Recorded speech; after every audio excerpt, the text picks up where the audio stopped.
You're watching Leafs Morning Take with host Nick Alberga and former NHLer Jay Rosehill. The show starts now.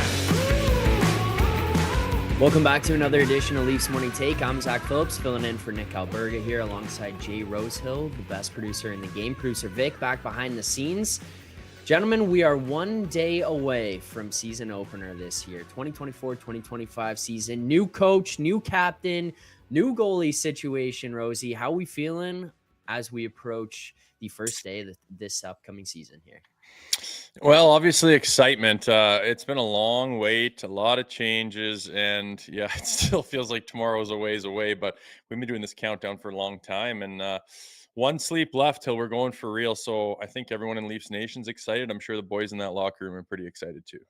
Yeah, it's nice though. It's like the NHL finally did something right here too. We've got stagnated games here, like the staggered games here. We got the 4 o'clock, 7 o'clock. I think there's a 9 o'clock game today to kind of help us build up to it. Only the 3, but it just builds that anticipation. Like real hockey is back.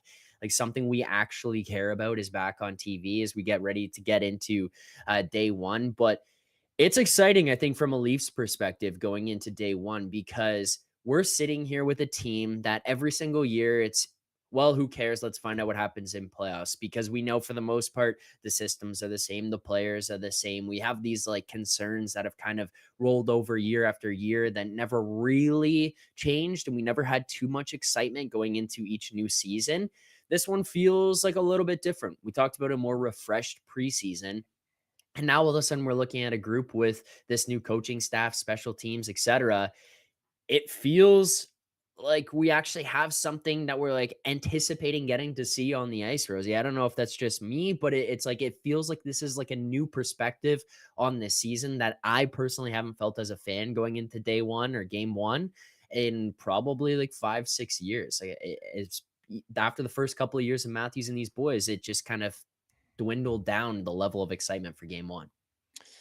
Yeah, and that's Craig Berube to me. I mean, if you look at everything, all things being the same, we had Sheldon Keefe behind the bench. Again, nothing against him, but it would be kind of yawn, like more of the same, and we'd be dissecting, are the changes they made enough to make a difference? Should we focus on the goalies, or is this decor, the changes, is it enough? And again, everyone would just be like kind of like, okay, like let's just show us the playoffs. But this year it's because of Berube that everything feels different.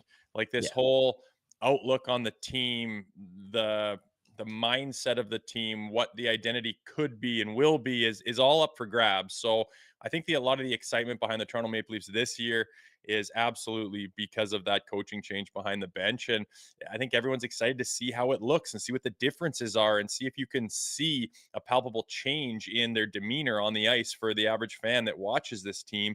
Can they notice that big difference? And I think that they are. I think it's going to be a different look to the team. They're just going to have a different element out there that they've been lacking for the last, like you say, several years. Well, we are 1 day away from game one of the 2024 season. 1 day away, season opener in Montreal tomorrow night. This is my final Leafs morning take here. Nick back in the regular chair as we get back into regular season action. I'm the preseason guy, Rosie. They throw me out there, to help warm things up, get everything going. Nick comes back in when it's time for the real deal to go. He'll be back in the chair tomorrow morning at 11 a.m. Eastern time to close out this week here as well. But you can find us here, the Leafs Nation 401 on YouTube, Leafs Morning Take, wherever you find your podcast. Make sure to subscribe, like, comment, all that good stuff. We appreciate all the support. TheLeafsNation.com as well. Make sure to head on over there to check out any of the articles as we tee up this season and react to everything going on with the Maple Leafs throughout the course of the year. Rosie, I'm curious because I'm talking about this as a fan already and how excited I am for day one. I remember as a kid playing minor hockey, waking up and being like, hey, game day, first day of the season, you go to that first preseason tournament or whatever it is, the amount of excitement that you feel to play actual hockey again. What is it like when you get to that on a NHL scale? You're playing professional hockey, you're looking at game one. Is there more butterflies, nerves, excitement going into game one than any other game? Or I mean, like aside from playoffs here, obviously, but just that game one of the season, things are about to kick off. Yeah, it's no different than what we've been doing. They've been anticipating this for a while. Their preparation has been, the summer drags on sometimes. You're training and you just want to get going. So to be waiting and waiting and clamoring, and then you go through all the stages that we've been covering, the training camps and the preseasons, and then they finally come out with the roster, and you look around and it depends what situation you're in your career. If it's your first game in the NHL and you're lucky enough to make it out of training camp, it's there's a lot of emotions. Like my first game for the Leafs was out of training camp and it was opening night against Montreal. Same idea. And I'm thinking the whole time, like, Jesus, this is everything I've thought about. This is like I'm gonna play in the NHL. Like all the goals I've had since years and years and years are gonna come true tonight or tomorrow or wherever you're at. And it is nerve wracking, but I think that for a first game in the NHL, and they don't have a lot of those guys on the roster right now, but even for Lorentz and these guys that have never played for the Toronto Maple Leafs, and it means a big deal to them.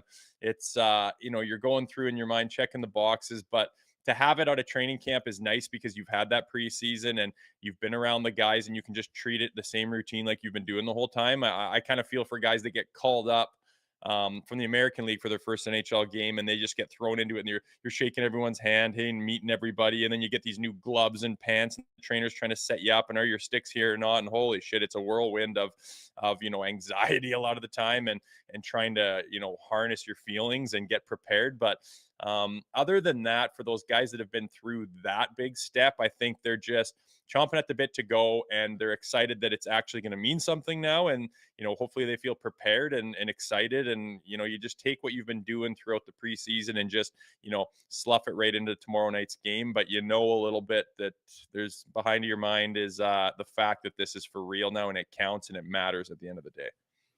We'll continue to tee up game one here as we get closer and closer. We're going to get Maxime Lapierre to join us a little bit later on in the show here as well. We'll ask him questions about playing in the Bell Center as a Montreal Canadian. But Rosie, I'm curious from your perspective as a visitor, what is it like going into that barn? We're going to see the Toronto Maple Leafs, Montreal Canadiens, opening night. You get the massive ceremonies, you get all that kind of stuff, and it's one of those ones where usually I'm an anti-ceremony pregame. I think they drag on, people get tired of it, you just want to watch the game, and then the game starts slow and it's like, well, what the hell was the point of all of this? Kind of ruin the actual product that we came here for.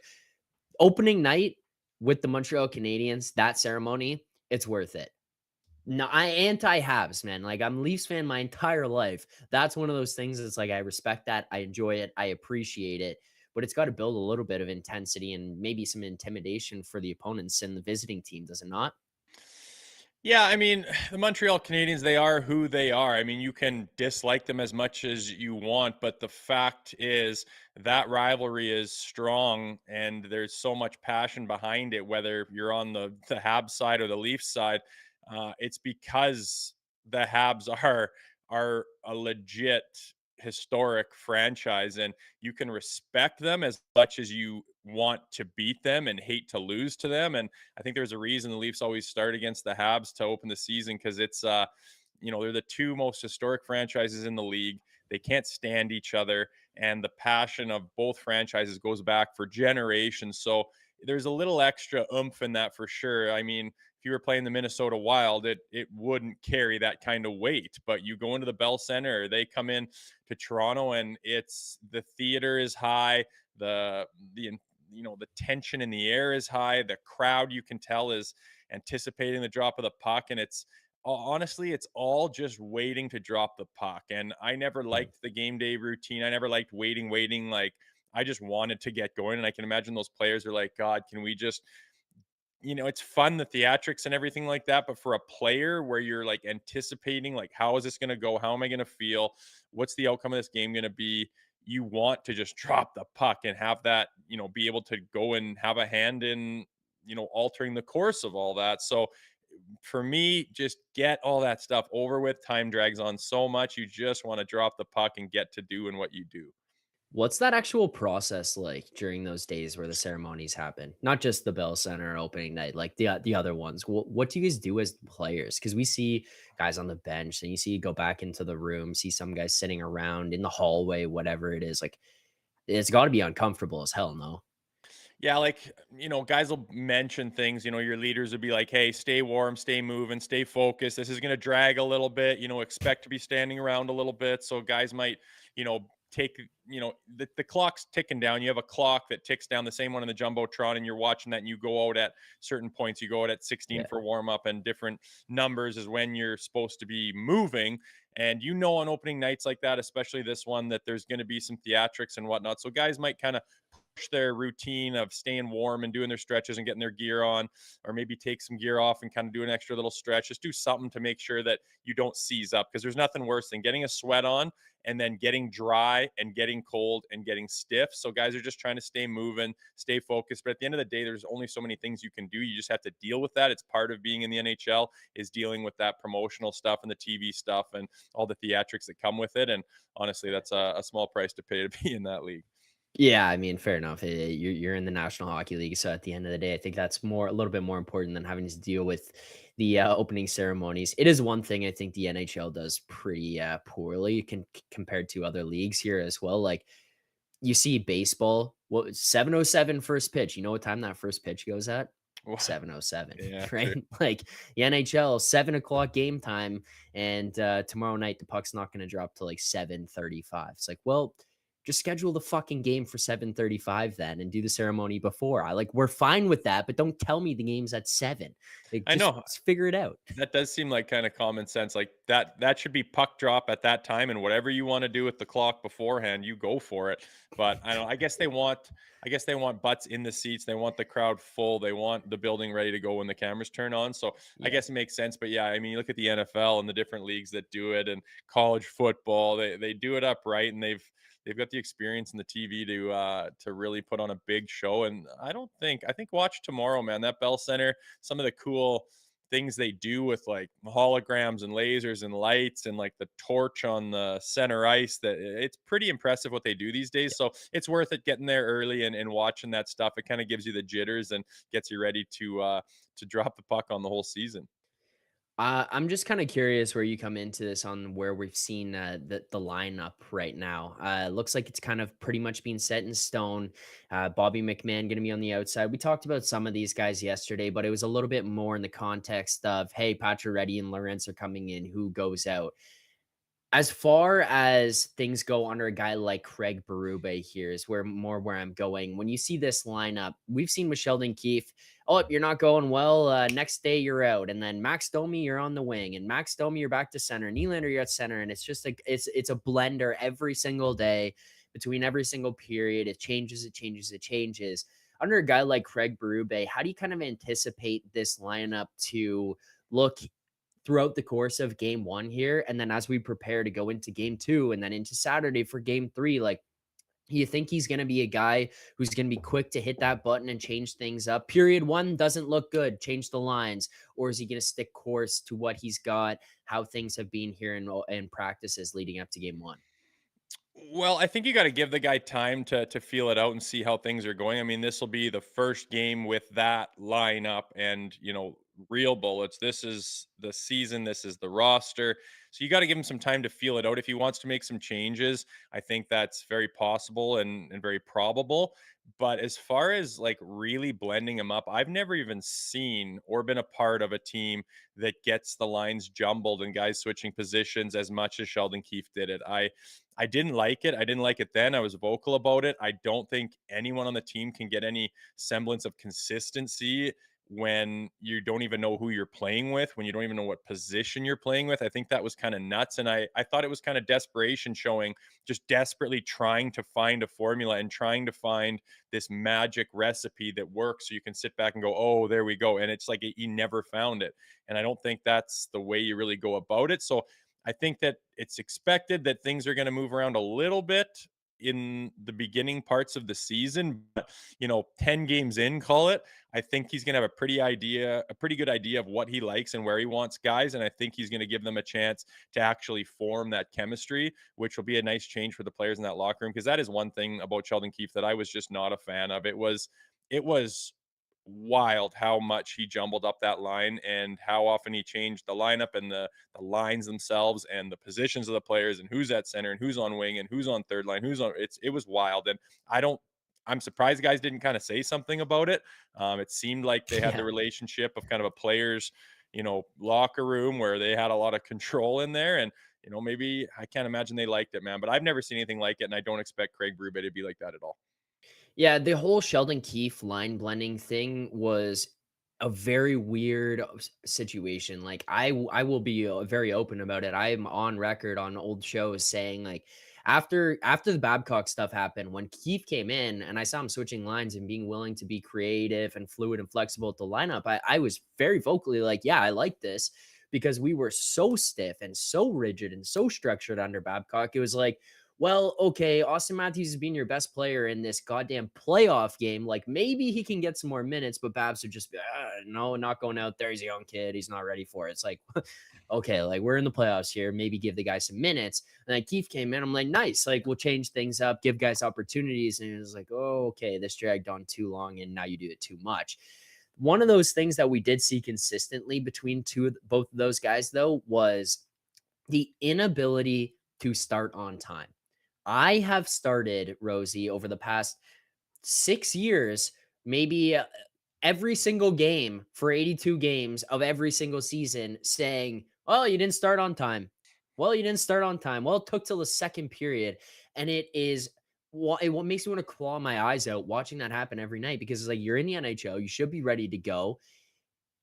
How how does this change? Is it in the locker room, or is it a guy like Craig Berube who can instill this and make sure that these guys aren't waiting until 7:45 p.m., 8 o'clock p.m. when the game started at 7 to finally get going and get their legs underneath them?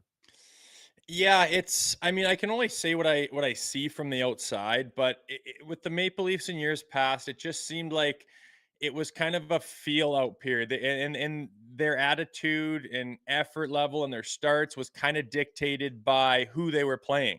And it would be like if they're playing a premier team, they almost played tight and looked around at each other saying, "Oh, I hope we have a good start." And if they're playing a lackluster team, they come in too loose and they're like, "Well, we'll just watch us take over this one," and they can get surprised. And I think that's a product of being a little bit too comfortable under Sheldon Keefe, not having a lot of accountability for what happens. They believed in themselves and knew they were good and had the confidence, but they almost didn't really, have the discipline to apply it every night. And I think that one of the things I'm talking about when I say team identity and whatnot under Craig Berube is that these guys are going to worry about themselves as a team, and they're going to have an expectation that's very high, and they're going to be accountable to stay at that level. And if they have those BS starts where they're not ready, or they're too tense, or they're taking a team not very seriously, I think that shit is not going to fly in this locker room anymore. He's not going to be throwing garbage cans and breaking sticks or anything, but there's just a new presence back there where it's like, absolutely not. Like, this is not how you win. And if you start those habits on game one and you allow them to happen, as we know, you don't just flip a switch in the playoffs and all of a sudden, all right, let's get our shit together. Because that's what it seems like they've been doing. And, we talk about the jumbling of the lines. There was times where I'm like, okay, like these deep pairings are all over the map, but I really hope that in the last 2 weeks before the playoffs, Keith can Yeah. settle down with, some consistency in the lineup. And that didn't even happen, which is insane. And I think that there's going to be a new level of expectation on the Toronto Maple Leafs, led by Craig Berube, that, we don't just go and feel things out. We are every single day trying to get better as a team, to get closer as a team, to get stronger as a team. And we only worry about ourselves. And we have a standard that's very high, and we do not accept anyone to fall below it. And it's every day going, going, going. And you just have this tunnel vision of, we are this team and we are trying to get better, and we don't give a rip what's in our way, who we're playing, and it's consistent. And I'm looking forward to, them fostering that in the Toronto Maple Leafs, because I think they've been lacking it in years past. You brought up a good point, and it might actually end up backfiring and making you want to kill me anytime you join me on the post game shows. But the one thing I think you said there that is very important, and I'm going to be taking into those when I'm analyzing each of these games throughout the course of the season, is like, you don't just flip the switch in the playoffs. So, yeah, you're going to have some of these games in an 82 game season with back to backs and travel where it's not 100%. But like, I want to see that identity being built from game one. This is not, let's start to turn it on in game 42 or in the final 2 weeks, as you said, Rosie. Like, this is This has to be something that is instilled from day one, and we need to see that it's there. Otherwise, myself, Nick, for sure, you might have a little bit more of a positive attitude, but the two of us and a lot of people in Leafs Nation are going to start to turn sour on this team and this group, not necessarily the coaching staff, but this group, and just kind of feel like they are who we thought they were. A group who can't do that, who won't buy into that system, who can't perform that way. It's going to be something that I'm going to be a little bit more aggressive on this season, kind of give them not as much leash as maybe we have in the past, because you don't turn it on the playoffs. It failed you for 8 years. This is year 9. If that's not a lesson you've learned at this point, then what the fuck are we doing here? Yeah, it's there's been a little bit of, maybe arrogance to a point with the team. They know they're good. They've had 115-point seasons and whatnot. So it's like they believe in their ability almost too much, and their coach allows them to kind of be that way. And it's like we've been talking about, the accountability isn't too high. They kind of don't really start on time. They don't take lower level teams seriously for years and years. And to me, that just shows an arrogance. Like it's good that you believe in yourself and you got to have confidence, but it was almost to the point where we don't really have to do X, Y, or Z because we're good. But don't worry, when the playoffs come, we'll be there. We're really good. And it doesn't go that way. I mean, the playoffs are a completely different beast. You have to have your foundation of your team so solid that when you run into that adversity in the playoffs, you can fall back on that and you don't just fall off the map. And I mean, we've seen this team, fractured and fall off the map and slip through the cracks in the playoffs and do everything but get it done. And, you could blame the market and the fans for that too. So many people are like, I don't care about the regular season. I don't care how they do. Who cares if they lose to Anaheim or San Jose? All I care about is the playoffs. And I mean, if they've picked up on that, or if that's their attitude as well, it shows. I mean, all I can do is look at their track record and say, well, what the hell's going on? How do you have that good of a team, quote unquote? And it's not even that good of a team. It's that talented of a team. Talent doesn't necessarily get you everything you want. You have to have a team that's together to win in the playoffs, especially in the NHL when it's an absolute war. You have to have depth. You have to have D. You have to have toughness. You have to have that camaraderie and that bond to be able to go through walls for each other. And they just have not had that. So starting tomorrow night, game 1, I look at it as a new era in a lot of ways for what this team's going to look like, how they're going to be coached, what the expectations are, and how they're going to ultimately, hopefully, perform. So it's a new deal for me tomorrow night. I'm pumped for it. I'm pumped for it as well. One of the things here brought up in the chat, I see a lot of good questions, comments being thrown in there right now. But friend of the show here, Tammy, says there will be growing pains this season for sure. I'm kind of curious, what growing pains do you anticipate, or if any, under a new coaching staff and with some of these new guys brought in here? Like, when you get a new guy into a group, obviously there's going to be shifts in systems and kind of just the messaging and how things are conducted, even as far as scheduling, what time you get on the bus, what time the flight takes off, when you're leaving, where you stay, etc. How do you kind of anticipate that showing up for us as the fans viewing this from an outside perspective? Yeah, I don't think too much with the routine is going to change. I mean, it's pretty conformed throughout the NHL, when you're landing and playing and pregame meal. And these guys off the ice basically have their routines that go back to junior for a lot of them. So that's not really going to change. And there's no really benefit to changing that type of thing. But just, what you're addressing when you do video sessions, and what the theme is for a pregame speech, and what the theme is for a postgame speech, and how practice looks the game after, or the practice after a loss where it was like an unacceptable loss. It was, the things that you're preaching that they just didn't connect to, and they abandoned the system and went off the rails and you lost that game. Like, what is the reaction to that from Craig Berube? And in the past, it seems like it's like, hey guys, that's all right.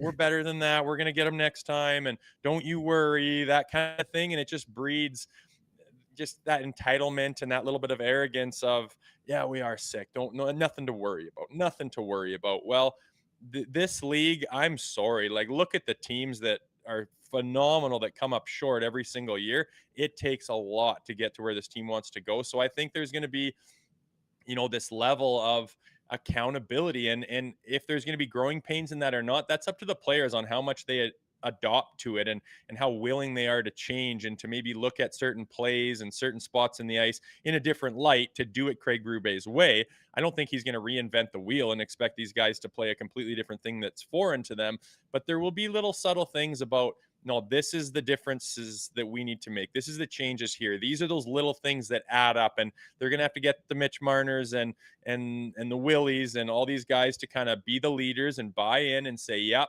I will lead the charge with that." If those guys are doing it, everyone else will fall into play. I don't expect this to be a scenario where it's player versus coach or anything. Things would have to go so south and so sour for that to happen. And Yeah. Craig Berube, as stern as he is, he's not a guy that breeds that. He's not Mike Babcock, right? He's got a head on his shoulders. He's fair, he's honest, and he's open. So the changes that do need to take place, again, that's why I'm excited. I think they've got the guy to facilitate them. And, the players are already talking about how it's nice and refreshing to be creative and whatnot. I mean, geez, what more could skilled players ask for? So as long as that accountability is there and the system and the structure, yeah, there'll be some growing pains. It's not like they're going to, be this new team right off the bat. But as long as they're doing those right things and paying attention and holding each other accountable as you start to creep to Christmas and the All-Star break, I think you should start to see this group form this identity that is like, oh boy, they're really getting it together, and they understand what they're doing and they do it as a group, and that's deadly with a team with as much talent as they have. Yeah, it's hearing that stuff about hearing the stuff about, oh yeah, we get to be creative. They're telling us to play like that way and just be free and do that. I'm sitting here like, are you kidding me? Like, are you kidding me? I get it, and some of it was just, it's not necessarily that he's saying this in comparison to what it was before, saying that they wouldn't allow them to be creative. Tavares was kind of just emphasizing what Savard's been preaching with the power play and stuff like that. But I'm like, oh my God, it's like 7 years of these guys, and we sit here watching this power play every year and into the regular season and the postseason, Rosie, and we're like talking about it. I talk with you about it, I talk with Nick about it, and we're wanting to like scratch our head, pull our hair out, being like, show something, like you're the best offensive players in the world. And then now Craig Berube comes in.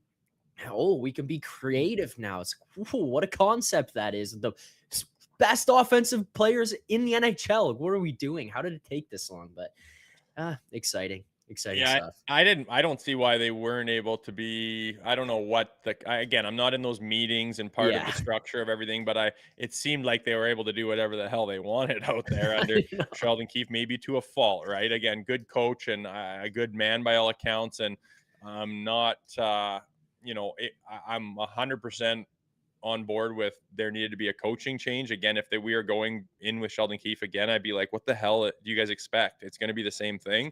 But, to hear that they have more creativity and stuff, it's just a good sign. It means that he's not coming in saying, this is what's going to change. This is where you have to be in this position. This is where you have to be in that position. And all those Yeah. players are going, whoa, you're handcuffing, my talent and my ability. So it's not going to be that way. And again, Craig's got a head on his shoulders. I think he understands what direction these guys need to go. And, by all accounts, it's going well so far, as little as we've seen. But again, excited to start doing it for real.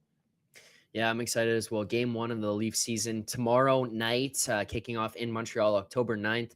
We'll have Leafs Morning Take in the morning. We'll have a game preview show coming out, courtesy of myself with the best bet ahead of it. We'll also have the post-game show, so plenty of content coming up right here, the Leafs Nation 401 on YouTube. Make sure to subscribe, turn on notifications so you know when we go live, when videos drop, all that kind of stuff.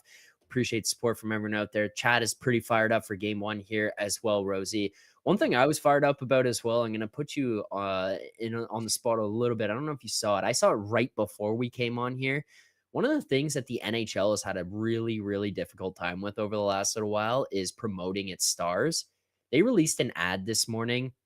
Jack Eichel, Quinn Hughes, Jack Hughes, Sidney Crosby, Connor Bedard, Connor McDavid, Austin Matthews, all featured in the ad. And it was finally one of those things I sat there, I'm like, you got 3 staggered games on game 1. You got your stars being promoted on social media ahead of game 1. Are we finally doing things right here in the NHL? Like, are we finally heading in the right direction of marketing these guys? Thank God. It felt like we were just turning the tide here. I hope so, man. It's the league's in a good place. The cap keeps going up. That's indicative of revenue and how the league's performing. These TV deals are getting better. These stars are getting more noticeable. These American markets are getting more popular, and I think it's great. It's the game's in a good place, and I think the NHL is ready for a really successful season. Why shouldn't they be? All right, well, as we tee up game one here of the Toronto Maple Leafs season, heading to Montreal tomorrow night for game number one of what should be an exciting season for this Leafs team as well. We're joined by Maxime Lapierre, played 10 seasons, 614 games in the NHL for the Montreal Canadiens, Anaheim Ducks, Vancouver Canucks, St. Louis Blues, and the Pittsburgh Penguins. Maxime, how are things going this morning? Hey guys, thanks for having me on the show. It's an honor for me. First time I'm relaxed when I'm in front of Jay because he used to chase after me. Scary guy on the ice. Okay. Well, shit, thanks for having us, man. Hey, opening night, it's kind of special. You spent the bulk of your career with the Montreal Canadiens, and they have a tradition of facing off against the Toronto Maple Leafs. Tell us a little bit what it's like on the other side of the locker room, being in the Habs room and playing those Maple Leafs, and what the beginning of that season kind of feels like. It's just the best night of the year, right? Like you're playing against the Leaf, like you said, it's a big rivalry. It's the opener, and I was listening to you guys, and it's kind of the same issues we have here, right? We're waiting for the team to show us a little something. Obviously, we're not at the same place. You guys are supposed to be a contender. We're a team that's supposed to show improvement, and there's a little stress to it, because I'm sure it was the same for the Leafs, but during the exhibition games I feel like we showed nothing. There was fighting. There was a lot of weird penalties, but we didn't really see the young guys. We didn't really see the power play. So I think the fans there are waiting for an answer starting tomorrow. And obviously in Montreal, we don't accept losing against Boston or Toronto. So I think there's going to be a lot of energy in the building. That's for sure. And I think we're waiting to see that young defenseman that we expect to be our future star in Hudson here. So it's going to be a great night for sure. Maxime, just sticking with the Canadians here a little bit, I'm kind of curious what your expectations are for this team this season. We'll keep talking about how things will go against the Leafs, but I look at point totals and stuff. I bet on the league a lot, and I'm looking at a projected 75, 77 points. That's about how many they got last year. And you talk about Hudson being added to the group. Doc wasn't playing for most of last season. You're injecting new life in these young guys coming to the team. Marty's there for another year. It looks like your goaltenders are really good there in Montreal as well, kind of taking a step, becoming more veteran presence around the league and in that locker room. If you're a fan of that Habs team or someone looking from the outside, what are reasonable expectations for what that group could be doing this year? I think they're gonna do better for sure. When we had Laine on the lineup, I thought honestly they would fight for a spot in the playoffs, like for the last spot in the playoffs probably. But now things are changing a little bit. But if you look at it right now, you're gaining like a big centerman. We're a small team, right? You look at our skill in front. It's Suzuki, Caulfield. These guys, they're pretty small. So we were adding some size, some skills. Uh, he's a great second centerman, but he never played like a full season. He never been healthy for a full season. So there's always like a risk with that type of players. But if you look at Slafkovsky, the way he played in the second half of the season, you add Doc to the lineup, you add Hudson, that we expect him to be phenomenal, but you never know with a young guy because he still has to adjust to the league. But if you add these guys, because last year 30 games were lost by a goal, the power play doesn't score any goal most of the time. Now you add a great guy. If you can win those little games, I think we're going to be right there. Like I don't think we're going to play 500, but for me, that would be the expectations for this year. You need to play for 500 at least because the fans there, it's rare in Montreal that you have the patience for a rebuild, right? And I'm obviously the same in big markets like Toronto, Boston, but the fans accept it for once in their life, and now I think they're at the stage that they want to see a great improvement, and we haven't seen that in the exhibition game. So it's going to be pretty interesting to see what they do, and if Marty St. Louis has a little bit of a shorter fuse with the guys, because there's no punishment here, right? There's no consequence. When you play bad, you're just back on the PP, you're back on the first line. I'm expecting him to be a little harder on the guys this year. So accountability, you're saying that's a word Yeah. we've been throwing around in Toronto a little bit Yeah. too. But obviously, Marty St. Louis is doing what he's trying to do in Montreal, and the big change in Toronto is having Craig Berube behind the bench. And I think a lot of the market is hoping that breeds a different attitude, different outlook, mindset, identity to this Leafs team.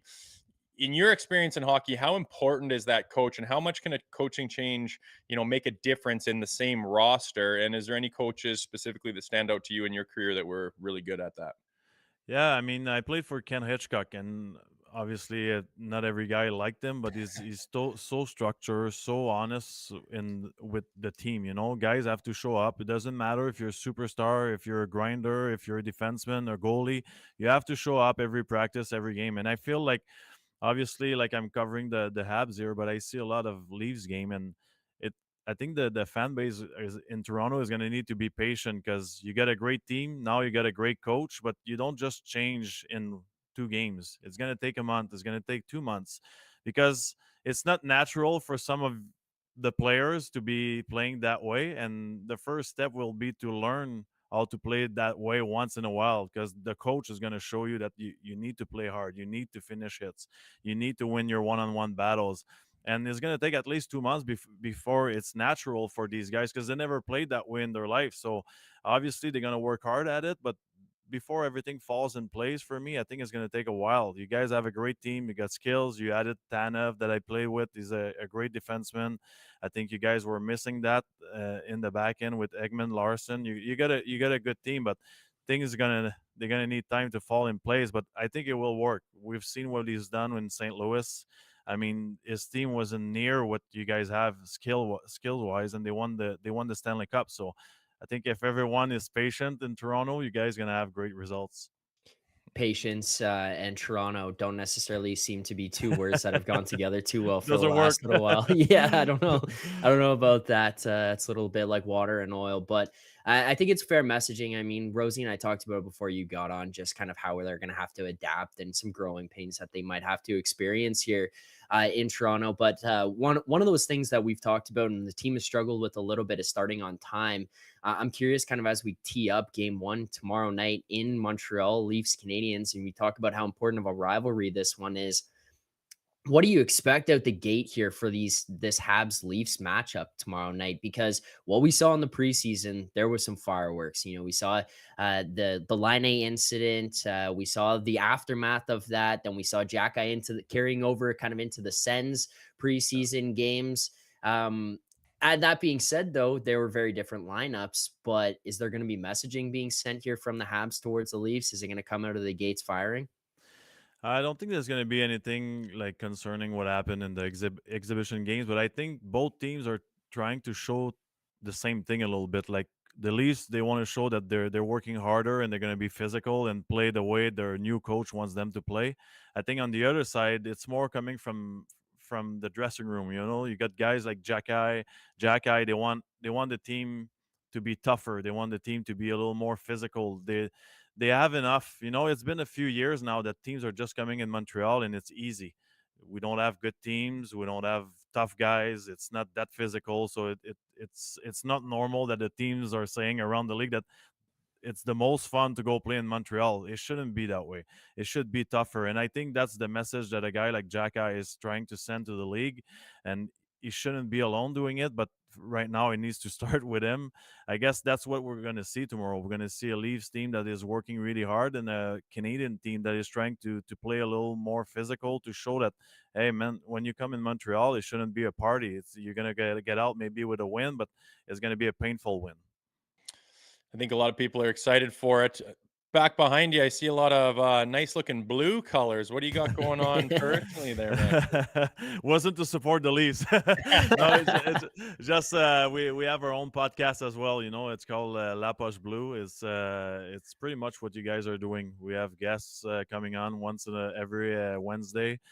We talk about hockey. We talk about the Habs. We love it, and that's why obviously I understand how much work it is for you guys. So I'm glad that I have the chance to help you today with your show.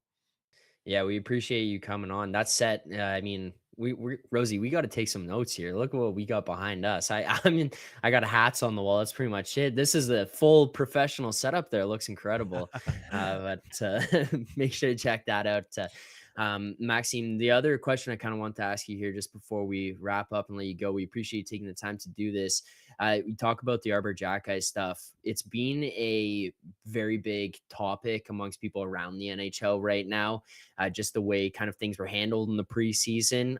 Rosie and I talked about, we understood why he did what he did in the game against the Leafs with Pare. But then it just kind of builds up and carries over. And I think it's more so one thing adding on to the other and not people not being able to look at them as separate instances. Do you kind of feel like at some point here he may have crossed the line in the preseason? Is this what you expected? Is this okay? Just what do you make of how Jackeye handled things in the leading up to regular season here? Well, two things. First of all, I think he's fighting for a spot in the NHL, right? So he's trying to play his role and do everything for the team. Uh, and we talk about it, right? The Canadians, they want to be a tougher team to play against, and it needs to start with one guy.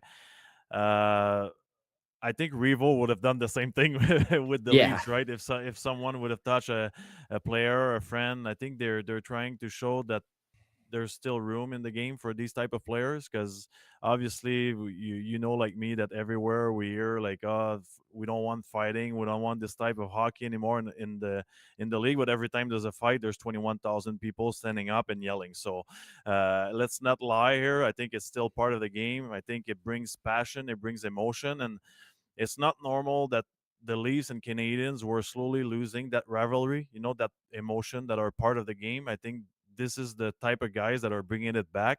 I mean, if it's within the rules and it makes sense, I have no problem with that, because a great hockey game is exactly what was built 100 years ago, is what's going on between the Leafs, the Canadians, the Bruins. This is the type of hockey that we want to see, and this is what's going to grow the game and gets us better ratings. So I think now, if you could mix the skill level that we see now with this type of passion, we're gonna have a perfect game. Yeah, I mean, it is. You're right. It is something. If we were in Toronto and it was Ryan Reeves on the other end doing that, we'd be sitting here pumping fists, saying, "Thank God someone finally did that." Yeah, So we understand it, and I know a lot of people in Toronto were kind of understanding what happened with Jackeye there as well. But yeah. Maxime, we appreciate you taking the time with us this morning and hopping on here talking about Game One, Leafs Canadians. We look forward to seeing what happens in that one, and look forward to following along with La Poche Bleu. I hope I said that right there. Yeah, of But course. Great. Great French. Thanks for having me, guys, and wish you a great season. Same to you, thank you man. Good very luck with much. everything, and thanks for joining us. Thank you. There you go, Maxime Lapierre joining us here on Leafs Morning Take, hopping and trying to help us out, Rosie, tee up Leafs Habs Game 1, October 9th, tomorrow night.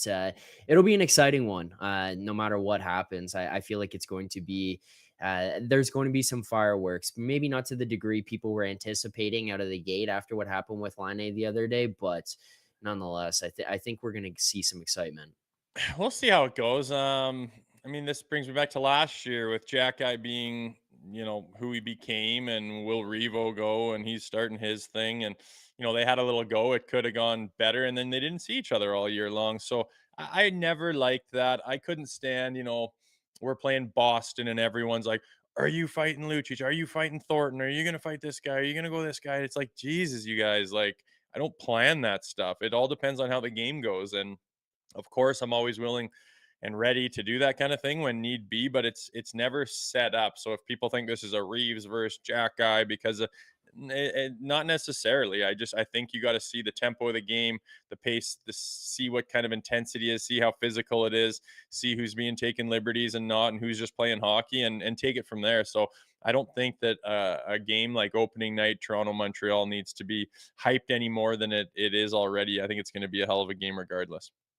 All right, I want to get to some, what you guys call it, Leafs morning take it or leaf it, take it or leaf it.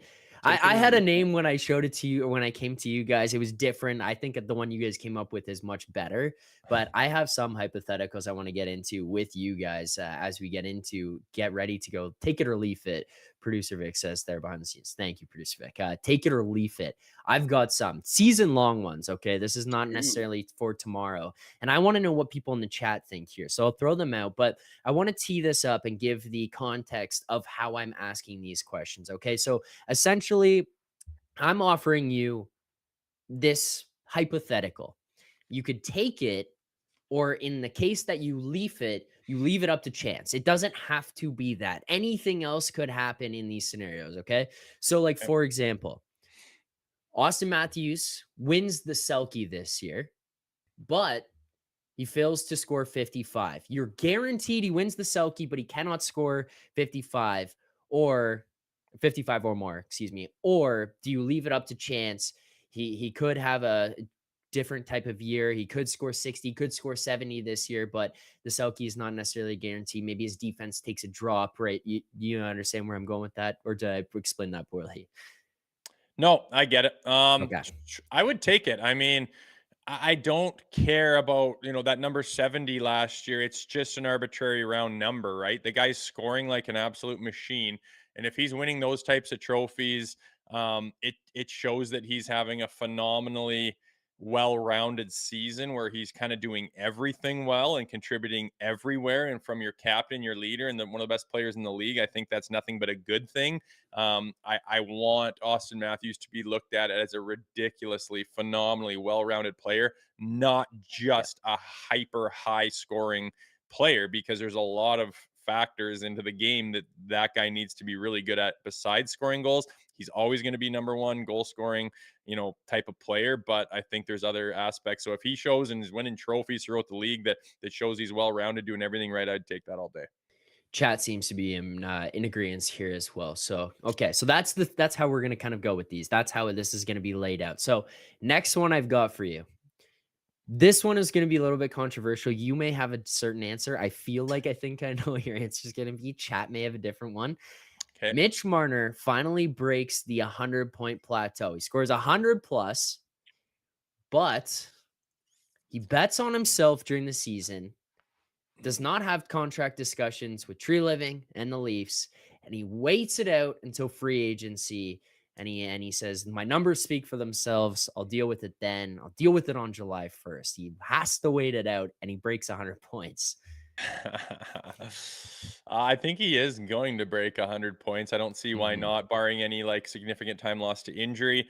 Whether he walks it to free agency or not, I don't mind it. I don't know what I want to happen with Mitch. I want to see him under Craig Berube. I want to see a playoff performance. I want to see them go to the Eastern Conference Final at least and see what these guys are made of.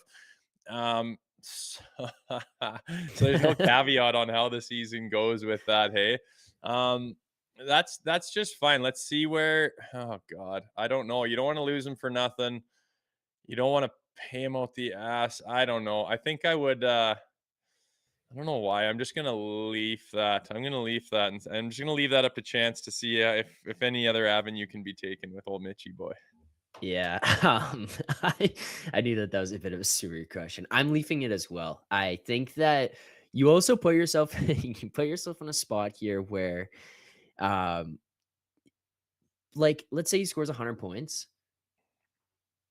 doesn't mean the playoffs are different, right? And I think that's the thing you and I have been the most adamant on in all of this. Everyone comes here and talks about on the show, you lose a guy who scores this many points, blah blah blah. Like, how many is he getting in the playoffs? How much of a difference maker is he getting? I'm not saying he's not a great player or an impactful player. I'm just saying what he's done here in Toronto for the 8 seasons in the playoffs has not been what we would want it to be. So if he goes nuts in the regular season and signs a contract and then he goes into the playoffs and he does what happens every single year, we get another legendary Rosie rant in the playoffs this year, how much does that really matter to people? Like, I don't think it's really pushing the needle on us as a fan base that's trying to or has aspirations of winning the Stanley Cup. It doesn't satisfy that need. So I'll leave it. Whatever happens, happens. We get to the end of the season. He hasn't signed a contract, whatever. Like, leave it up to chance there. I'm fine with that. Next one I've got for you here. Joseph Wall and Anthony Stolars. Neither one of them is never fully capable of locking in, I'm the number one guy, for whatever reason that may be. But both have very good seasons. So what I mean by this is kind of you're maybe splitting 50-50 on these two guys throughout the year. But when you get to playoff time, neither one of them has said to you or shown you, I'm the number one guy. I'm the guy you have to play. This is my net. They're more 50-50 guys. The alternative would be you let it play out. One guy could have an awful season, one guy could have an amazing season kind of situation. So they never fully grab number one, but they both have very good seasons. Do you take it or leave it? I'm gonna leaf that because in my mind, I have Joseph Woll being the top dog. It's his crease. I think that in today's NHL, it's not a guy playing 74 games of the season like Bro Mhm. Durwood back in the day. You're going to see a lot of Stoli, and I have high expectations for Stoli too, and I'm a big fan of Stoli as well. But I just see Joseph Woll stepping out from, you know, not anonymity, but just being kind of behind the curtain and no one's totally talking about him that isn't part of Leafs Nation. I see him stepping out as, Shesterkin and Ottinger and those guys have in recent years, and stepping out and being like, I'm the big boy. Holy, Toronto has got their goalie and he's facilitated by Stoli fantastically, and that's my hope, and that's great. But I see Joseph Woll as stepping out in the number one position this year, no matter what. Okay, I had another one. I'm scrapping it and I'm changing it for this one I just thought of on the fly here. I think this is much better, and I want to know where people in the chat come to on this, because we talk about the success of this team and what we're expecting or what we want. But there's a lot of people who seem to be willing to take less. So I'm curious. The Toronto Maple Leafs make it to the Eastern Conference Finals. We win 2 rounds, we get to the third round, but that's the end of the road. You get to the conference finals. You're guaranteed conference finals, but that's the end of the road. Do you take it or leave it? Well, I don't like knowing the outcome of things. That's why I don't like that. I mean, I see the Eastern Conference Finals as, I know the goal is always the Stanley Cup, but one team can have that out of 32. I just think that for the progression of this team and to believe in it and to, hand out the contracts and start feeling like, yeah, we're on the right page here. I think that Eastern Conference Finals is where I need to see them. That's where I think they need to get to in order to say it was a successful season and not a bust. And all they've been saying for years and years and years and years and years is bust, bust, bust, bust, bust. And no one's been happy with the season. So to get to the Eastern Conference Finals again, which they haven't done since, I think that Gilmore era, it's hard to say no to that and to roll the dice. I mean, they have found ways of losing in some unbelievably leafy ways. And I don't think we can go through that again. I would just love to see these guys in the Eastern Conference Finals. People are so mad I asked you that hypothetical. What a terrible question. Don't like that proposition. Not happy with that hypothetical. The point, guys, is that I'm trying to say you're guaranteed to get further than you've ever gone and show progression and show steps in your game. Even when we got to the second round, played 5 games. Like, I was 4-1 to the Panthers there, and it felt like we were never in that one after game 1, essentially. It's kind of saying, hey, we got to that conference final. We got to a different round. See something different out of this group. Or you leave it up to chance you could win the Stanley Cup. That's kind of where I was going with that hypothetical. But those are my take it or leave it for today, Rosie.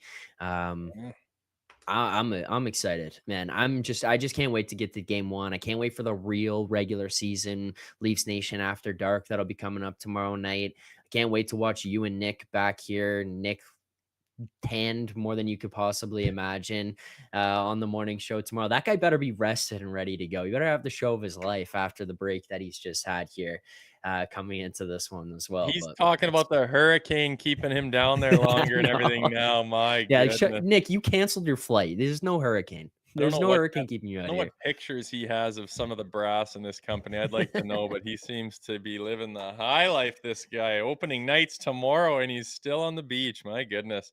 I got to get his agent. All right. Let's get to our final segment here, Rosie. We'll wrap things up. It's time for the last call, brought to you by Bet365. Open an account with Bet365 today and bet on a huge range of markets. So whatever the sport, whatever the moment, it's never ordinary at Bet365. Rosie, 3 games on the NHL schedule tonight. I've got one best bet for you, and then I'm curious. I'm going to throw the other one out there and just see where you're at on it. But best bet for me today is going to be Seattle Kraken money line here in the opening slate. I bet this one myself. Kraken playing the Blues. I feel like the Blues took some steps back. I don't think they're as good. You have a new coach in there as well. Lapierre just came on here and talked to us about how it's going to take a little bit of an adjustment for some of these teams to get used to a new coach. And with a team that already wasn't that good, I think they take a step back. I think Seattle is going to go in the other direction. First season, came out high, made the playoffs. Second season, not so good. They're going to want to get back into that playoff race. Feel like they come out of the gates firing in Seattle too. That barn looks like a lot of fun. So Kraken money line, my best bet for tonight's games.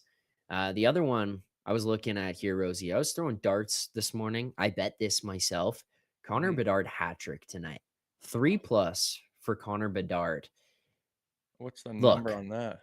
I got to check and see where it's at right now. I'll double check for you. But my thought process on this is a guy who's going to be taking that next step. I feel like you see a lot of players in the league. They come out and they look really good in the first year, but maybe in the next year it'll plateau a little bit or take a slight step back just because maybe the league figures them out or there was that little bit of excitement early on into year one, and year two, it dials back. I don't see this with this guy. I think he gets better every single game, every single day, every single year he's going to come into this league. It's just going to be step, step, step, and he's going to get better and better and better. And we're seeing his numbers right now on Bedard just being priced in ranges that are like these guys who don't score goals that often. You know, look around the league, guys like Mitch Marner, and I mean that as no slight to him by any means. I genuinely am just saying this as a numbers perspective. Like you look at a Connor Bedard and his goal scoring pricing versus a guy like Mitch Marner, they're being priced in like the same range on some of those. Plus 8,000 on Bet365 for Bedard to score. You know what Marner was at the end of last season? Plus 10,000. Marginal difference on those. Are you telling me Mitch Marner is just as likely to score a hat trick as Connor Bedard, or as close to likely as Connor Bedard? I don't know. Plus 8,000. That's my dart throw of the morning. Hey, that's all right. That's all right. I like. It's going to be interesting to see that Utah Hockey Club too playing. I think they're starting off against Chicago tonight, so that'll be good. I'm still. I mean, I'm a more simple better than you are. I don't go into the weeds as deep. I'm looking at tomorrow's game, man, and I'm trying to think of a way. I think it's going to be a statement game for the Leafs, and I'm thinking of the different bets that I can make for tomorrow night, which will set the Leafs up on their season, their new journey under Craig Berube. So I'll have some of those ready for tomorrow and see where it takes us. The other thing I want to ask you here, Boston, Florida tonight. Yeah, I saw that. These guys have a little bit of, we saw in the documentary as well, the rivalry that you got there, the fact that the Bruins blow the lead to them, to the Panthers the first year. Felt like the Panthers might blow it last year at some point. There was some concern, but it was just chippy. They hate each other. They're opening the season against each other here tonight. Would there be fireworks in a game like that? I mean, obviously, we talked about the Leafs Habs one, how it might not be what people thought, but that feels like one that might live up to the expectation. It could. I'm always, wondering what we're going to see out of a team that won the Stanley Cup. Is there that Stanley Cup hangover? I mean, those guys didn't get a lot of rest. The festivities throughout the season is through the roof. How much could they focus on their training? How much, gumption do they have to really be chomping at the bit to get going after they just won the cup? It's interesting to see, but I just don't sleep on the Florida Panthers. I think they're as good of a hockey team as we've seen in a long time, and they've proved that over the last few years. We will see, but yeah, it's fun starting the season off with that division rivalry there with those two teams. So I'll probably tune in for that one tonight in a little preparation game for tomorrow's big one. All right, that'll do it for Leafs Morning Take preseason content. Tomorrow morning, the real deal starts.